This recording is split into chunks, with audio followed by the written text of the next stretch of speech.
Hello, I'm in a 2017 Nissan Pathfinder, and today I'm going to show you how to add oil, or check your oil level at least.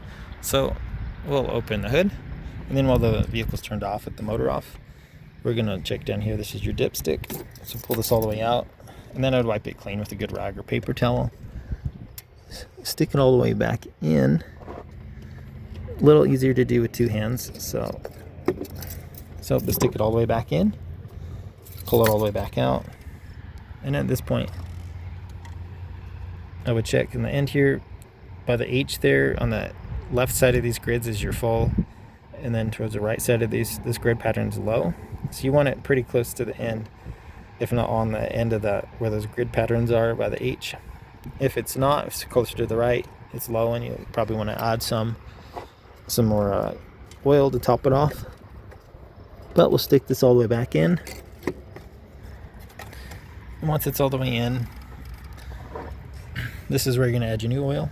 So you'll unscrew this cap, double check till you're using the best type of oil, and ideally the same synthetic, conventional, and brand of oil you've been using. Better not to mix and match if you can help it.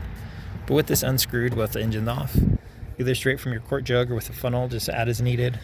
And try not to overfill if you can as well, because that could cause issues. But once you're done with that, screw this back on nice and tight.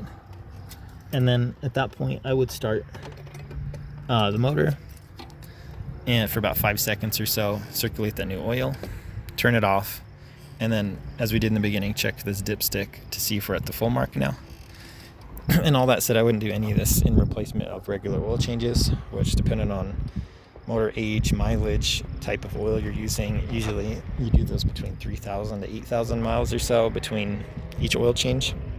You do those typically with the vehicle on a slight lift, so you can get underneath the oil pan, unscrew the cap to drain all the old oil out, replace any filters as needed, screw that cap back in nice and tight, and then at that point you go into the top, add all the oil recommended for your particular motor for an oil change, screw this back on nice and tight. Again, start the motor for like 5 seconds or so to circulate the new oil, turn it off, and then once again, as we did in the very beginning, check this dipstick to see if we're at full now. But I hope that's helpful. Hope you have a great day.